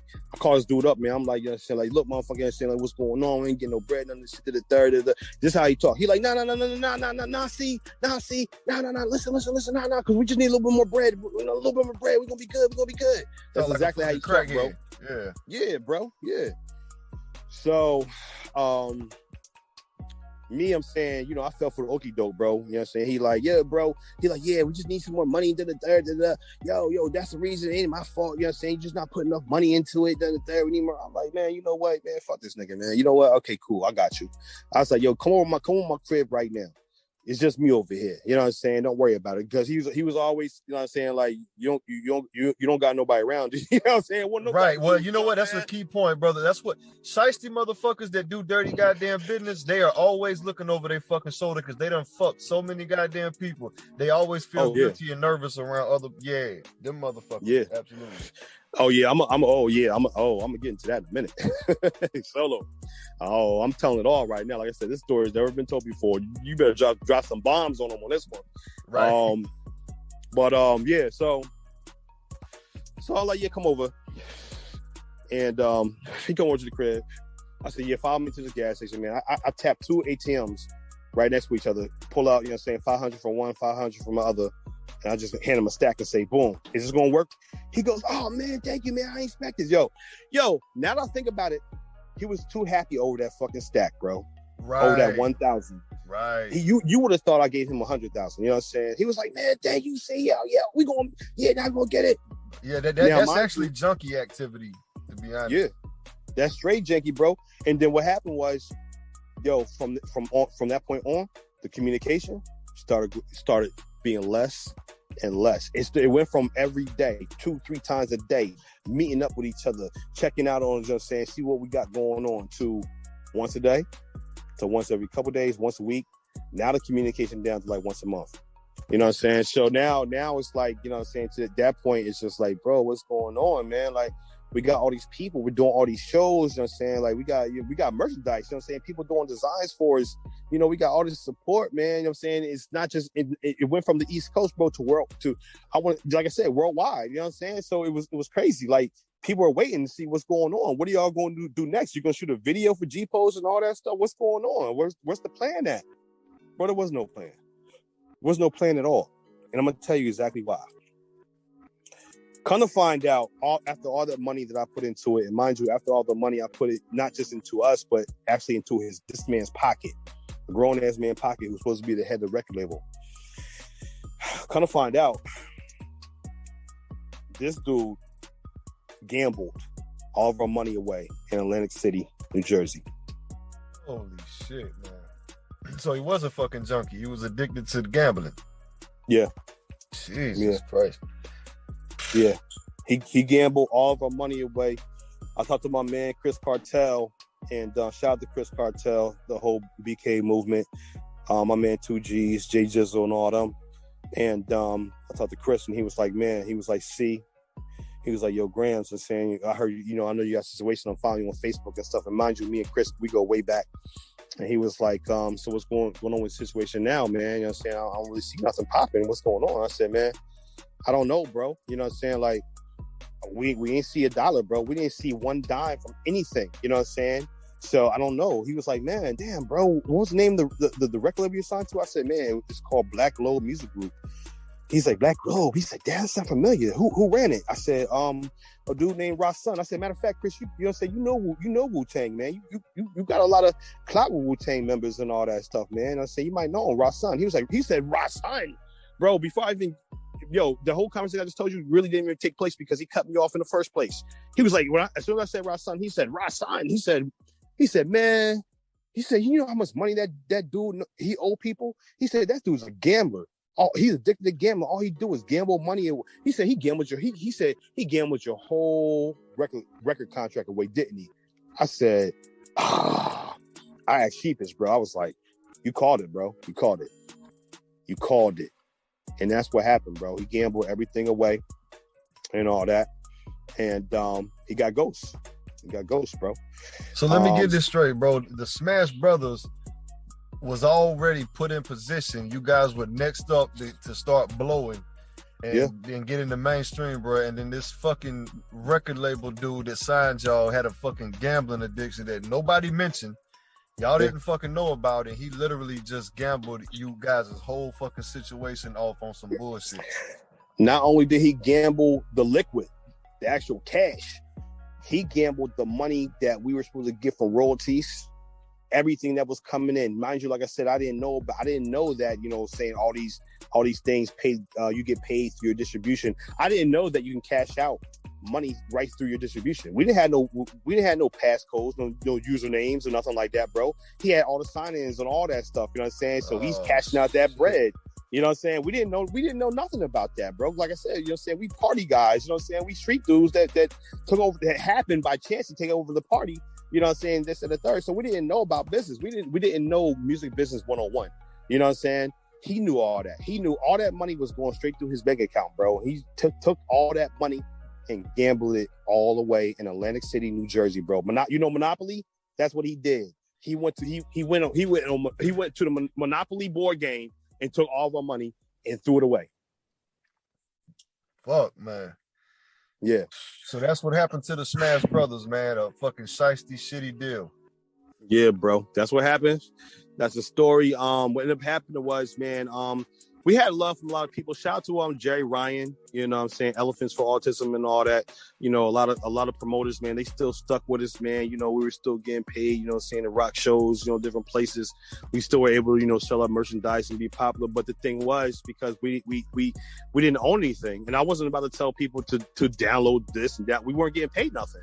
So, you know, we couldn't do nothing. So it was stuck, bro. We didn't even want to go by the Smash Brothers no more because it felt like I tried to upload G-Posts to my own channel so we can start getting some of that YouTube money. And it came up copywritten restriction. We're going to take it down because you don't own it. You want to make a dispute. And I said, there's no point to make a dispute because we have no proof. You know what I'm saying? Because he put everything into his name. My blood, sweat, and tears, my cousin's blood, sweat, and tears went to writing those records, you know what I'm saying? You know, producing those records in the studio for hours and hours at a time, making songs and stuff. And we weren't getting paid. Didn't see not one dime. If I got paid, so did you, Solo. Damn, bro. Yeah. God damn, man. Yeah. So this is what I want to do, though, right, bro? This show is we're well over an hour here, bro. This is what I want to do, dog. This is the most important part of the show. You know, me and you kind of spoke, you know, before we did the podcast, bro. I want to get this out there to my listeners into the world, bro. After all that fucking shit that you've been through, bro, from the goddamn army, going to war, 2 tours in Afghanistan, bro, losing 2 of your closest friends in the army through suicide and shit, finding yourself for about a year after all of that shit, bro, ended up, you know, signing this fucking record deal that turned out to be shit. It was just a devil in a suit, right? After you've been through all this shit, bro, you know, most people, most regular people, they would have crushed under that damn pressure and literally just fucking faded away. You'd have never heard from them again in your life. But Miguel fucking Cruz, let me tell you this. Miguel fucking Cruz dug himself up out of that motherfucking grave on his own accord, planted his fucking feet 10 toes back down on the concrete, and hit this motherfucking running for a second time. So this brother's already lived 3 lives. All right, this is life number 3. So I want to get into life number 3 because this is the most important to me, bro. I want you to explain because all the unsigned rappers listening to this shit right now, they're like, holy fuck, dog, I don't want to do this shit. Jesus Christ, it's fucking done. I need you to go ahead and I want them to get this fucking motivation that, bro, it ain't over. If you got balls, let them drag the ground behind you.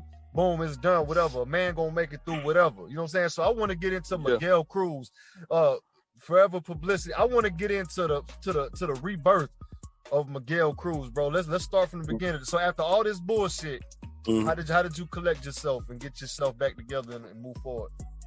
After that, man, you know, pretty much, you know what I'm saying, we went back to the streets, man. Hustler Great, you know, the other Smash brother, he ended up getting shot 4 times in the face. You know what I'm saying? Damn. And yeah, man, you know, we started doing what we had to do, man, because it felt like we was defeated for a minute, you know what I'm saying? So we went right back into what we was doing heavy. And you know, thank God he's still good, you know what I'm saying? He beat that, you know, he alive and he well. Oh wow. Holy shit. Yeah, man. And you know, beat that, man. But you know, we tried again and everything. But again, you know, it's just weird, that whole situation, because we didn't want to do the Smash Brothers no more. So we parted ways, man. And it had nothing to do with me and him at all. You know what I'm saying? Yeah, you know, nothing personal, just the situation. Yeah. It was a situation. We didn't want to have anything to do with that name, man. So, you know, he started doing his thing, you know what I'm saying? You know, I was producing for him, and then I decided, you know, to become a solo artist, C-Gram, C-E-E-Gramz. and I took it from there, and I got my revenge, bro. I went to the fire. I was, you know, I got jerked in a couple of situations, but it wasn't like, you know what I'm saying, the record deal when I lost over $25,000, you know what I'm saying? It was, you know, different situations. At one time, Dan Herman, that little snake right there, he was trying to snake me, Cassidy, and a few other people, and I beat that, you know what I'm saying, because, you know what I'm saying, he was trying to, you know, take advantage of people that were buzzing at the time. And Cass, I met Cass, man. Cass actually showed love and promise. Because like I said, everybody wanted to know who the Smash Brothers was. So Cass actually came out to us and like just showed us love, man. So he a cool dude, man. Barry Reese a cool dude, for real, man. You know, we just had that kind of clout. You know, even from that situation, man, got cool with Freeway. Freeway was cool. That's our big homie. That's the big homie to the Smash Brothers. Shout out to Freeway. You know what I'm saying? You know, from Rockefeller and all that. So we gained a lot of connects, man. We gained a lot of connects. And one thing about me, I don't burn bridges. So what I did was, when I became a solo artist, I produced I took a little hiatus at first because all that ended kind of like 2013. So I took like almost a 5-year hiatus, and then I dropped a whole album out of nowhere called Corner Store Candy. And I put my promotional work and that I learned in between everything to use, man. The first thing I did before I even dropped that album, I was beefing with Joey Badass, okay? And I was working on Lil B from the Wolfgang. I was working on his promotional team at the time, and Lil B was beefing with Joey Badass. I didn't know at the time it was a fake beef, you know what I'm saying? But I fell into it, and I put a diss song out for him called "You Only Get 16." And if you go through the comments, you look at "You Only Get 16," you're gonna see a whole bunch of Joey's fans. Yo, they had his back. Yo, that's respect right there. But the thing is, though, I had the streets though. That's why, you know what I'm saying, again, shout out to all my Brooklyn people, man, Chris and all them. You know what I'm saying? They was riding with me. You know what I'm saying? Because they knew my situation. They knew the Smash Brothers situation. They knew C Grant's situation, and they felt bad for me, bro. They felt bad because they was all like, "Yo, y'all supposed to be the next. What happened?" You know. So, and they some good brothers, so they had my back. So when I start beefing with Joey Badass, mind you, they're all from Brooklyn. Like, he from Brooklyn, but they're like, "Bro, we don't know who this dude is. We rocking with you." You know what I'm saying? So, you know, they pulled up, you know what I'm saying, posted up and everything, like, "Yeah, come on, Joey, where you at?" Kind of find out he was in LA. Good thing he was, though, because the whole beef was fake anyway. We didn't know at the time. You know, we fell for that publicity, you know what I'm saying, move. Right. You know what I'm saying? But the whole publicity thing. But that kind of propelled my career a little bit. So, you know what I'm saying? So I ended up dropping a whole album called Corner Store Candy. And I came up with some promotional tricks, and I ended up selling over 3,000 copies. You know what I'm saying? So that was like, you know, $30K right there. And this is all on Miguel Cruz, 10 Toes himself, rocking the game by just reinventing this shit. This is all you. Yeah. This is I'm still C Grams at the time, but this is actually a prequel to what happened, because how I ended up becoming Miguel Cruz, because you know, with that I learned a whole lot, you know, through all the situations on the trials and errors, because I could have easily just given up, you know what I'm saying? But one thing I preach, I tell people all the time, man, you know, see, no matter what you go through, it's for a reason, so just keep going with it. There's a good video out there. If you look up Rollo and the Baby interview, they did an interview, and Rollo, I think like maybe 10 minutes into the interview, he starts talking about the whoever interviewed him. They're out in Charlotte somewhere, some radio station out there on FM radio, and he's like, "Yo, get some advice to people." And he said some stuff Rollo said some stuff that I live by. And mind you, Rollo from the Bluff, and my man Chris K, he actually directed the movie The Bluff. And I had no idea, but it just made sense. Like, everything just started making sense to me, you know what I'm saying, how things just started coming together, you know what I'm saying? I'm listening to Rollo, what he's talking about, and then my man Chris K directed the movie The Bluff, and Rollo from The Bluff, and I'm just like, yo, everything just started coming together, you know what I'm saying? So I took all of that, you know, just kind of ran with it. You know, I make money. I started landing, saying, like, music and TV and film, commercials, video games. My beats were on, like, Noxzema commercials, you know what I'm saying? Taco Bell commercials, and all that Holy stuff. Shit. So I learned the game, bro. I learned the game because one thing was, you know what I'm saying, I had got done dirty one time. It was never going to happen again. So I learned the business, man. I learned how to, do my own licensing deals, get sync deals, you know what I'm saying? How to protect myself, you know what I'm saying, with copyrights, you know what I'm saying, and with different things like PRO, starting with BMI and all that, sound exchange, you know what I'm saying, things of that nature, you know what I'm saying, and make sure, you know what I'm saying, I make sure that when I get paid through my distribution, it goes right into my direct deposit, you know what I'm saying, things right. And nobody else's, so I learned that. And then after that, bro, but you know what, it was still, Seagrams was still attached to the Smash Brothers. So I said, man, I gotta kill this, man, because Seagrams, I'm saying, was that's my street name, and it was my name that was attached to the Smash Brothers, so I killed it. And I ended up becoming ABK Trauma on the music production side, and then Miguel Cruz as far as my professional side, my publicity. And I just took everything that I learned and all the people, all the relationships that I built up. You know what I'm saying? I learned how to move, man. For example, one of my artists just did got a TikTok video done by Michael Blackson, comedian Michael Blackson. If you remember, I can't get jiggy with this shit. You know right. Hey, everybody Friday. know Michael Blackson. That's that's a fucking classic comedian. Hey, absolutely. Yeah, just today, if you look up Lil Scotty P, he got a hashtag dum challenge. Michael Blackson did a video. So I learned, I'm saying, not to burn bridges, not to burn bridges, you know what I'm saying, and just keep going, man, and not to keep a chip on my shoulder, you know what I'm saying, because it could have been real easy just to say, man, forget this music, man, I ain't doing this no more. Let me just go back to the streets and everything, you know what I'm saying, just go from there. But I love music, man. I've been, like I told you from the beginning of the conversation, I've been doing it since I was 4 years old in the entertainment game. So I just used that, you know what I'm saying, to propel me instead of just, sitting back and just being depressed about it. I said, no, I'm gonna make sure this never going to happen again. And that's how I became Miguel Cruz and started the whole publicity. And now I'm probably one of the top 100 publicists in nationwide with clients everywhere. So. I can definitely vouch for that shit, bro. Especially, let me just say this. Me starting off my goddamn podcast, bro. I didn't know what the fuck I was doing for real, bro. I just had a vision, had a dream. I just went for the shit, and Miguel Cruz, bro. I'm gonna call you by your damn professional name. You worked hard to get that fucking title, bro. So I'm gonna call you that you worked hard for that title. So Miguel Cruz, man, this dude, reached out to me, man, and this motherfucker's been solid, and just my show has grown as much as it has off of the strength of this guy right here. I gotta say that, it maybe 30% of it was me, but I'm telling you, bro, this guy has sent me some big things to do with my podcast, though. So he's a solid guy, bro. And I think when you go through shit like what he went through, bro, you don't treat other people in a bad way, because there's no way in the fuck that you can go through shit like that and treat somebody else that way. So he's a really good dude, even though he's street cat, all this stuff, right? He's a good dude. He got a good fucking heart on. He's been through hell. And the fact that he was able to reinvent himself like that and make such a fucking career out of his shit, though, and help up and coming people like me, bro, when they don't have to do it.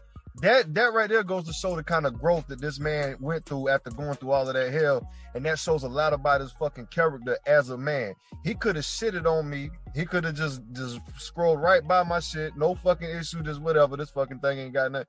But no, this dude's character stopped him, and he was like, man, let me see what's going on. And this dude has had a lot to do with my podcast being what it is right now. Definitely got to give him love for that shit. You know what I'm saying? And it was fucking weird for me, because you're not used to running into solid people like that in life, especially today.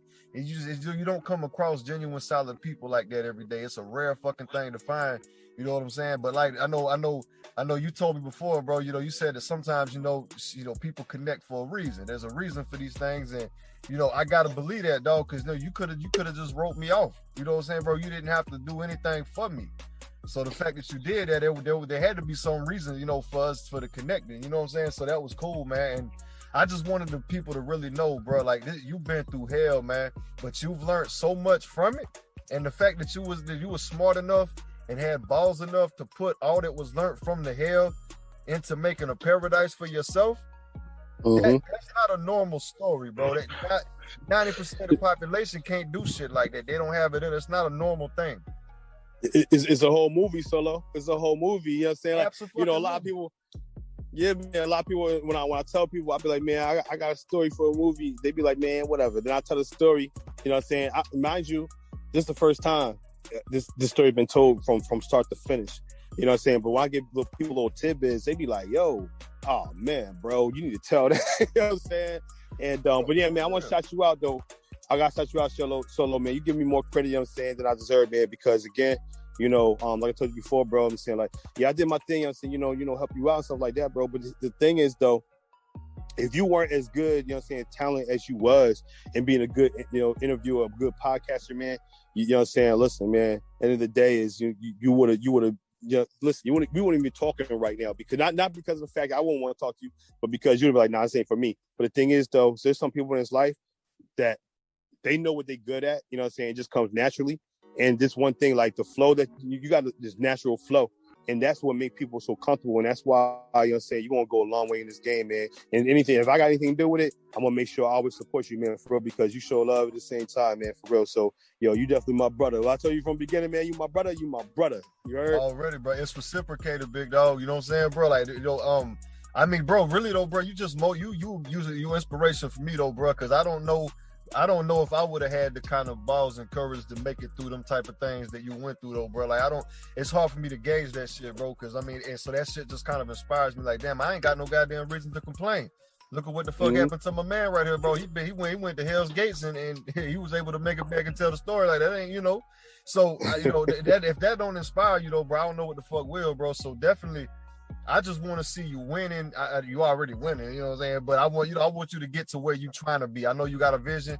I know you on the road to getting there, dog, and you're doing a hell of a job, bro. I'm just really glad and you know, and thankful that you came on my show, man, and just told this story, bro. Gave us, because it was really important for me to get this content out to my listeners strictly because of the inspiration involved in it and the lessons involved in it, bro. And you had plenty of both of those to share with my listeners, which happens to be a lot of up and coming artists, bro. This is very important shit for them to get into, and your story needed to be told, man, because like I know me and you talked about it, bro, but I know I said personally, man, I want this shit to be dead, man. I want it to be put to rest, and I want Miguel Cruz to flourish out here, shine, you know what I'm saying, reach the level that he's trying to get at, and you know, and actually be able to live a good chapter of his life, man, and let the hell be in the past where it belongs. You know what I'm talking about? Yeah, bro. And yo, I ain't gonna lie to you, man. I started to say, man, you know, I can't do this. I can't do it. I can't tell this story, even though we talked, you know what I'm saying, about it.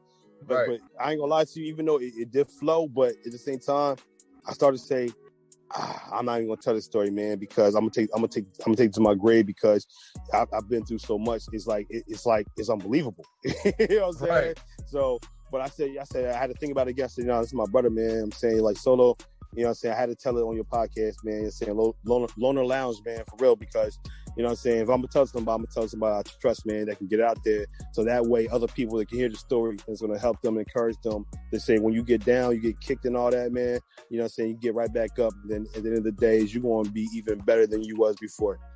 Absolutely, and the character strengthens from that. And you wasn't just kicked down, bro. You got buried, but you dug yourself out of a fucking grave. That's not normal. Yeah, that ain't normal, dog. Yeah. But I will tell you, man, karma is real, man. Karma is real. I can't speak, you know what I'm saying, I won't say too much, you know what I'm saying, but let's just put it like this. The people that did us dirty, you know what I'm saying, all the way from the Smash Brothers, you know what I'm saying, all that whole story, they're not doing too well. So, you know, life will come back, you know what I'm saying, it will bite you. So the one thing I will tell your listeners is this right here. Make sure, you know what I'm saying, that you stay solid, you know what I'm saying, like, yo, because if you wrong one person, it might not come back on you, but it's gonna come back on somebody you love. You don't want that to happen. So definitely, you're saying, like, keep that good energy, that positive energy. So it's gonna come back in and saying 100-fold for real. Absolutely, dog. I mean, that's pretty much it, bro. Just do good by people. Don't be a fucking asshole out here. You know what I'm saying? Yeah, exactly, bro. Exactly. Yeah. All right, so this is what I want you to do for me, though, big dog. I want you to give out all the fucking links where people can find anything you got going on there, bro. Shout out any artists you work. The floor is yours, bro. Go crazy. Do any promo you want to do right now. Oh man, shoot, where do I start, man? You can find me on foreverpublicity.com. I work with a lot of different artists, you know what I'm saying? But let me get my social media. You can find me on Forever PR Firm, at Forever PR Firm on Instagram, Twitter. You know, I just want to shout out a lot of my artists right now, man. Working with them. First of all, I want to give a big shout out to Solo for even having me on here. I appreciate that for real, because he's gonna go a long way. So definitely stick with him. Needed, man. And then, you know, definitely I'm saying all the artists I'm working with. Shout out to Chad Harper, Hip Hop Saves Lives, that whole movement, BB Fly, his clothing line. Shout out to Damon over Celebrity Stock Exchange. You can go to csestandard.com. That's gonna blow up. Shout out to my man Hazak. He's got a single right now rocking called Afghan Kush. Yo, that's dope as shit. That's crazy, right? Dope that's crazy, as shit, man. Yeah. Word. And then we got King Darius, man. Shout out to him. That's my another dope right motherfucker there, right there. Shout out to King Darius, man. Another dope motherfucker. Yeah, and the whole time I'm saying we was doing our thing. He was doing his thing just on a bigger level. You know what I'm saying? He went through the fire too, but just in different ways, man. But he bounced it back doing his thing, man. He got a single coming out featuring Aria Marie, who's done songs like Two Chainz and all that, called Self Love. That's gonna be hot. The video gonna be shot soon. Shout out to Easky Jones. That's my little brother right there. He gonna blow up. Easky, he out there around your way. You know what I'm saying? He out there in Statesboro, Georgia. Shout out to Statesboro, Georgia. I used to go out there. That's my old stomping grounds where I live in the Hinesville and all that. Shout out to Lil Scotty P, man. Lil Scotty PZ. He got a whole story too. Gotta get it on his show, man, because like he's been through some stuff, man, with his management and all that. Like Lil Scotty P, man, like, bro, that's my brother right there. So that's my little bro right there, man. He out there in LA. Shout out to Lancaster, man. Speaking of Lancaster, shout out to his rhyming partner, PD Blanco, man. You know what I'm saying? PD Blanco, he up next. Absolutely. You know what I'm saying? He doing his thing like crazy, man. The whole movement crazy. There's so many other people out there, man. Even King's the Kid out in Chicago. He gonna be on. You listen, Solo. You gonna rock with him. He got his thing going on too. That's King Darius' rhyming partner as well. He's doing his thing. Listen, y'all definitely gotta do a show together, man. Absolutely. And there's a lot more out there, man. If I forgot anybody, please forgive me. But, I just want to shout out your guy Sean Dulo, though, bro. I interviewed him. Oh, good kid, man. Good kid. Sean. How could I forget Sean, man? Yeah, I produced his upcoming single. I actually made the beat for it, called "Headed Home." And Sean, man, we about to get the video shot for him. He doing his thing. That's my little bro right there. He about to take over. Man, that emotional hip hop, man. He rhyme from his heart, man. Like he the new wave, people, bro. Yeah, man. Like some people rhyme, they rhyme from their nose, back of their throat. He rhyme from his heart, man. So Sean Delo, man, like he definitely he gonna do his thing. And I wanna make sure he do it, man. So yeah, thanks for telling me, man. If you remind me that, because he would have killed me for that. Yeah, nah, he's actually a very dope kid, though, bro. Like this motherfucker got more discipline than most grown men I know. Yeah, he do. He only 19 too, so yeah, he definitely doing his thing, man. And he got a crazy little following, all organic. Like he never did no promotion day in his life. Like everybody just, who that remind you of? The Smash Brothers, right? Like right, real shit though, bro. Like this dude got a hell of a following, bro. But his music, I'm telling you, this guy's like the new wave of the new wave. You heard me? Like he got a whole new school behind him for real.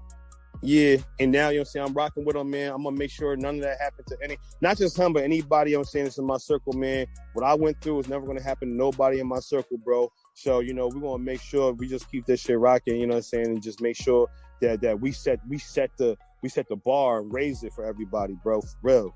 Solid, brother. Now, tell people where they can follow you on Twitter, bro, because your Twitter be popping too, bro. Where your Twitter at? Oh, yeah. You can, what is at Forever PR Firm, right? On Twitter, you can follow me on there, man. Yeah, I'll be on there just talking my little junk and all that. Just what I'm saying, like getting people, letting people know what's up, man, for real. Oh, my production page too. I ain't been there for a minute though, but you can follow me in there too. ABK Trauma, on Twitter, ABK Trauma Music on IG. I'm around. Let me just say this about that, bro. I've listened to this dude's beats, man. A couple of his beats. This motherfucker makes some fire ass beats. Cause I ain't gonna lie though, bro. I want to actually cop a couple. I ain't gonna lie, bro. If you guys looking for some damn beats out there, bro, get up with my man right there. I ain't just blowing smoke up his ass either. Motherfucker makes some fire goddamn beats, man. Shit, he produced a lot of his own damn records, bro. Them shits was fire, bro. Like y'all need some beats, you better get at my man for real, cause this shit ain't no bullshit. For real. Hey, I appreciate you, bro. Hey, man, all you gotta do, man, just shoot me an email again, bro. I'm gonna send you some heat, man. I'm gonna get you back. I'm gonna get you back rhyming, bro. We gonna do the damn thing. You sound like my other goddamn homeboy, man. He always try to get me back on the mic. I'm like, bro, I don't know, bro. Hey, well, you know, Easky right there. Easky Jones right there. He gonna want you, know what I'm saying, back in the studio. And matter of fact, I'm the one that helped him build his studio, told him what to get, the microphone, all that, bro. So listen, you get it with Easky, y'all gonna come up with some hits and saying, bro, he gonna be like, man, I ain't even gonna say nothing. I'm just let Solo do his thing, Solo Dolo. You feel me? So, right. Yeah. All love though, brother. But yeah, man, I appreciate you again for coming on the show with this story though, bro. And breaking it exclusively on the podcast, man. I appreciate it. Make sure do you wanna put your you wanna let people know about your ABK Trauma pod, or are you good on that? Yeah, man. Yeah, I got the ABK Trauma. You know what I'm saying? Stay with the Drama podcast. Hilarious. Yeah. Yeah, that's the ABK Trauma side. That's not. Let me just. This is my disclaimer right here. It has nothing to do with my publicity because I'm shout out on there. So You're right. Don't judge me. Every man got his own personality in the business. You know, there's two different people right there. Exactly. You feel me? Like, I gotta separate that right there. But that's ABK Trauma. Stay with the Drama. That's the name of my podcast. Definitely check that out. I'm gonna have another podcast on the professional side with Forever Publicity, Miguel Cruz. I'm gonna start that probably next week, and I'm gonna have Solo on there as my first guest as well. So we're gonna get it rocking. Oh, that's gonna be dope, bro. I can't wait to be a part of that, bro. But definitely, man. Just keep your head where it's at, though, brother. Keep grinding your ass off, dog. You meant for big things, bro. You already got it in the works, man. Thank you again for coming on the show, man. This is the Lonely Lounge podcast, man. I appreciate y'all tuning in for this one. I hope y'all took a lot of shit away from this like I did and gained a whole new respect for this, man. I'll see y'all on the next one, man. I appreciate it.